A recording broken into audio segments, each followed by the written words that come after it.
South Korea దేశాన్ని గనక చూస్తే, ఆ దేశంలో పంటలు పండే భూములు ఎక్కువగా లేవు. పోనీ పెట్రోల్, నేచురల్ గ్యాస్, కోల్ వంటి నేచురల్ రిసోర్సెస్ లేవు. దీన్ని బట్టి జియోగ్రాఫికల్‌గా చూసుకుంటే సౌత్ కొరియా చాలా పేద దేశంగా ఉండాలి. అలాగే ఏరియా పరంగా చూసుకున్న చాలా చిన్న దేశమే. కానీ జీడీపీ పరంగా కానీ, లేదా లార్జెస్ట్ ఎకానమీ పరంగా అభివృద్ధి చెందిన దేశాల్లో చూసుకుంటే సౌత్ కొరియా 13వ ప్లేస్‌లో ఉంది. ఇది ఎలా సాధ్యమైంది అంటే కేవలం ఆ దేశంలో ఉన్న 4, 5 కంపెనీల వల్ల అని చెప్పొచ్చు. వాటిలో ముఖ్యమైంది శాంసంగ్ కంపెనీ. ఈ పేరు వినగానే మనకు మొబైల్ ఫోన్స్ గుర్తొస్తాయి. ఇవన్నీ కాదు.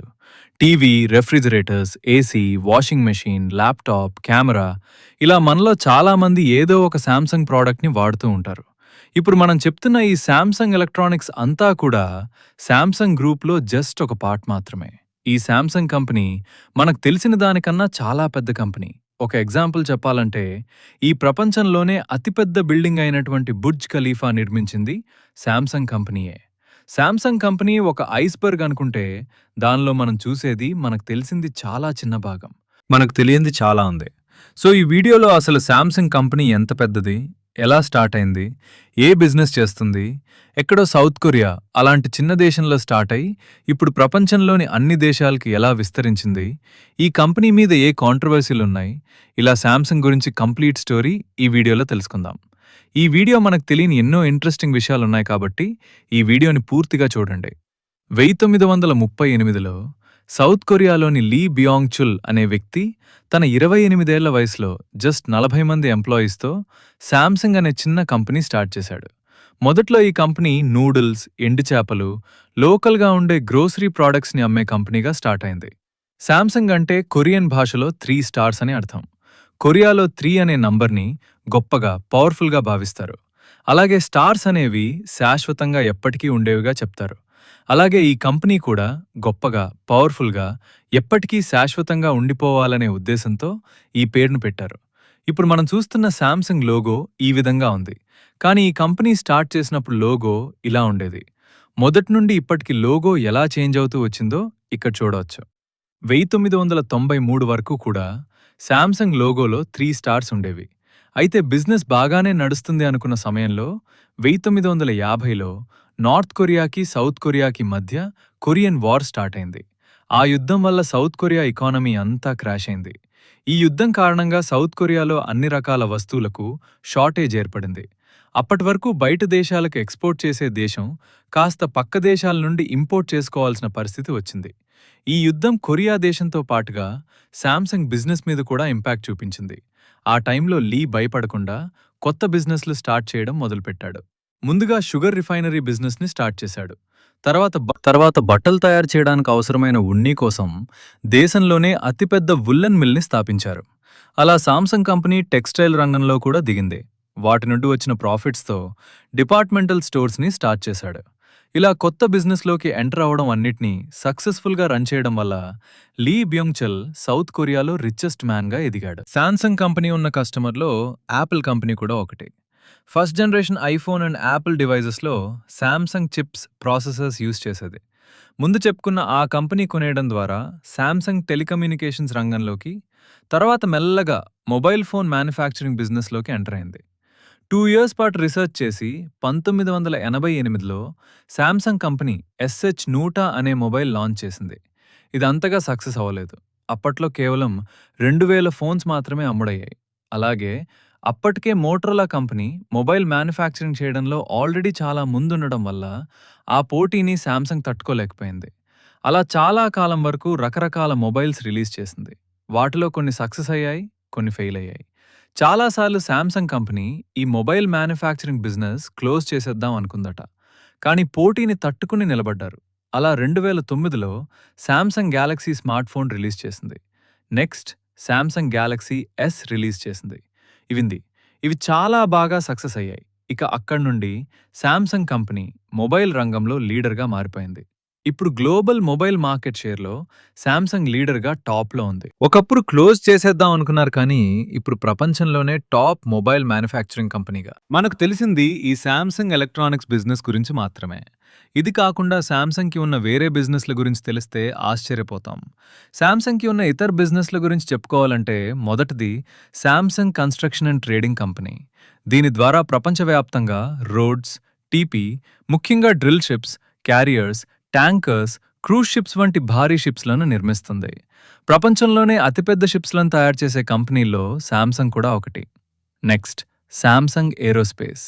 1980లో శాంసంగ్ కంపెనీ ఏరోస్పేస్ బిజినెస్లోకి ఎంటర్ అయింది. దానిలో భాగంగా జెట్ ఇంజిన్స్, హెలికాప్టర్స్, టర్బైన్స్, విమానంలో వాడే విడిభాగాలు, అలాగే కొరియన్ మిలిటరీ కోసం మిలిటరీ టెక్నాలజీ, ఫైటర్ జెట్స్లను తయారు చేస్తుంది. ఇదే కాదు, 1998లో శాంసంగ్ కంపెనీ జపాన్ కార్ల కంపెనీ అయిన నిసాన్తో కలిసి SM5 అనే కార్లను కూడా తయారు చేసింది. కానీ అది అంతగా సక్సెస్ కాకపోవడంతో ఆ ఆటోమోటివ్ బిజినెస్ని నిసాన్కి అమ్మేసింది. అలాగే సౌత్ కొరియాలో ఉన్న ఎవర్లాండ్ అనే అతిపెద్ద థీమ్ పార్క్ కూడా శాంసంగ్ కంపెనీదే. ఇదే కాదు, శాంసంగ్ కంపెనీకి ఎన్నో హోటల్స్ కూడా ఉన్నాయి. ఈ విధంగా శాంసంగ్ కంపెనీ మనకు తెలిసిన మొబైల్ బిజినెస్ మాత్రమే కాకుండా engineering and construction, heavy industry, military, Samsung petrochemicals, Samsung hotels and resorts, weapon technology, aerospace, ship building, robots, hospitals, textile, insurance, recreation, health care, ఇలా మొత్తం సుమారుగా 80కి పైగా రంగాల్లో శాంసంగ్ కంపెనీ ఉంది. ఇలా శాంసంగ్ ఏ రంగంలో అవకాశం ఉంటే ఆ రంగంలోకి ఎంటర్ అవుతుంది, అలాగే సక్సెస్ అవుతుంది. దానికి కారణం శాంసంగ్ కంపెనీ ఏ కొత్త టెక్నాలజీ వచ్చినా దాని మీద ఇన్వెస్ట్ చేస్తుంది. ఉదాహరణకి శాంసంగ్లో ఉన్న అన్ని బిజినెస్లు కాకుండా జస్ట్ ఒక ఎలక్ట్రానిక్స్ బిజినెస్ని తీసుకుంటే ఒక్క 2023లోనే రీసెర్చ్ అండ్ డెవలప్మెంట్ కోసం $21 బిలియన్ ఖర్చు చేసింది. అంటే మన రూపాయల్లో సుమారుగా 1,78,000 కోట్లు. అలా ఫస్ట్ కర్వ్డ్ స్క్రీన్ మొబైల్ తీసుకురావడం, ఫోల్డబుల్ ఫోన్స్ తీసుకురావడం, ఇలా లేటెస్ట్ ట్రెండ్స్కి తగ్గట్టుగా అప్డేట్ అవుతుంది. అందుకే ఇప్పుడు Samsung world's largest smartphone మేకర్గా నిలిచింది. అంతేకాదు, ఇప్పటికీ కూడా యాపిల్, HTC, నోకియా, సోనీ వంటి కొన్ని కాంపిటీటర్ కంపెనీస్ కూడా బ్యాటరీ, సెమీకండక్టర్స్, సెన్సర్స్, డిస్ప్లే వంటి ఎలక్ట్రానిక్ కాంపోనెంట్స్ కోసం శాంసంగ్ కంపెనీ మీదే ఆధారపడి ఉంటాయి. ఇదే కాదు, కొన్ని సంవత్సరాల నుండి కూడా టీవీ మ్యానుఫ్యాక్చరింగ్లో శాంసంగ్ లీడర్గా ఉంది. అంతెందుకు, మొత్తం సౌత్ కొరియా జీడీపీలో శాంసంగ్ గ్రూప్ రెవెన్యూయే దాదాపు 20% వరకు ఉంటుంది. అంటే శాంసంగ్ గ్రూప్ ఎంత పెద్దదో అర్థం చేసుకోవచ్చు. కేవలం బిజినెస్ పరంగా మాత్రమే కాదు, శాంసంగ్ ఫౌండేషన్ ద్వారా యూనివర్సిటీస్, హాస్పిటల్స్, మెడికల్ సెంటర్స్ని, NGOsలను కూడా శాంసంగ్ రన్ చేస్తుంది. అయితే శాంసంగ్ కంపెనీ ఇంతలా గ్రో అయింది కానీ ఈ జర్నీలో శాంసంగ్ కంపెనీ మీద కొన్ని కాంట్రవర్సీస్ కూడా ఉన్నాయి. అవేంటంటే, మొదటి నుండి కూడా సౌత్ కొరియన్ గవర్నమెంట్ శాంసంగ్ కంపెనీకి చాలా ఫేవర్ చేస్తూ వచ్చింది. ఈ కంపెనీని స్పెషల్గా ట్రీట్ చేసేది. ఉదాహరణకి, శాంసంగ్ ఎలక్ట్రానిక్స్ బిజినెస్లోకి ఎంటర్ అయిన తర్వాత ఎలక్ట్రానిక్స్లో ట్యాక్స్లను సగానికి తగ్గించేయటం, లేదా వేరే దేశాల ఎలక్ట్రానిక్స్ బ్రాండ్స్ నుండి కాంపిటీషన్ తగ్గించటానికి వేరే దేశాల బ్రాండ్స్ని సౌత్ కొరియాలో బ్యాన్ చేయటం జరిగింది. అలాగే స్టార్టింగ్లో కొరియన్ వార్ పూర్తయిన తర్వాత ఆర్థికంగా దెబ్బతిన్న సౌత్ కొరియాకి యునైటెడ్ నేషన్స్ వంటి సంస్థల నుండి, అమెరికా వంటి దేశాల నుండి ఆర్థిక సహాయం కోసం భారీగా నిధులొచ్చాయి. అప్పటి సౌత్ కొరియన్ గవర్నమెంట్ ఆ డబ్బుని పేద ప్రజలకు, సంక్షేమానికి వాడకుండా శాంసంగ్ వంటి కంపెనీస్లకు బిజినెస్ లోన్స్ ఇవ్వటం చేసిందని కొన్ని ఆరోపణలున్నాయి. శాంసంగ్ ఫౌండర్ అయిన లీ బ్యూంగ్ చుల్ 1987లో చనిపోయిన తర్వాత శాంసంగ్ కంపెనీ పగ్గాలు అతని కొడుకు లీ కున్ హీ చేతికి వెళ్లాయి. కొంతకాలానికి ఇతని కొడుకు లీ యూ యంగ్ చేతికి శాంసంగ్ వెళ్ళింది. అయితే వీళ్ళిద్దరి మీద కూడా అప్పటి సౌత్ కొరియా ప్రెసిడెంట్స్లకి, అలాగే కొంతమంది గవర్నమెంట్ ఆఫీషియల్స్కి పెద్ద మొత్తంలో లంచాలివ్వటం, ట్యాక్స్ ఎగ్గొట్టడం, కరప్షన్ వంటి ఆరోపణలున్నాయి. కానీ గవర్నమెంట్తో శాంసంగ్ కంపెనీకి రిలేషన్స్ బాగుండటం వల్ల వాటిలో కొన్నింటికి కేసులు ఫైల్ అయ్యాయి, కొన్నింటికి కేసులు ఫైల్ అవ్వలేదు, కొన్ని శిక్షలు రద్దు చేయటం వంటివి జరిగాయి.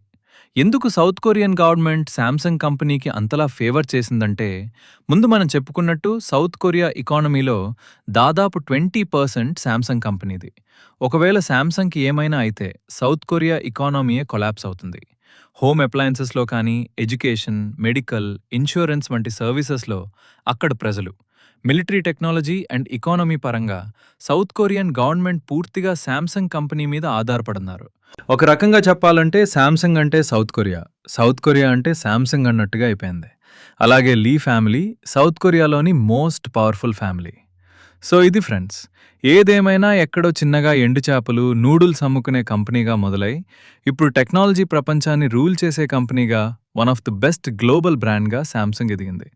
అయితే మీలో ఎంతమంది శాంసంగ్ ప్రోడక్ట్స్ని యూజ్ చేస్తున్నారో, లేదా శాంసంగ్ బ్రాండ్ అంటే ఇష్టముందో, లేదా ఎందుకు మీకు ఆ బ్రాండ్ అంటే ఇష్టమో క్రింద కమెంట్ సెక్షన్లో తెలియజేయండి. ఓకే ఫ్రెండ్స్, ఈ వీడియో మీకు నచ్చితే లైక్ చేయండి, అలాగే మీ ఫ్రెండ్స్ అందరికీ షేర్ చేయండి. ఇలాంటి మరిన్ని ఇంట్రెస్టింగ్ వీడియోస్ కోసం టైటన్ డైనాసిటీ ఛానల్ సబ్స్క్రైబ్ చేసుకోండి. Thanks for watching guys.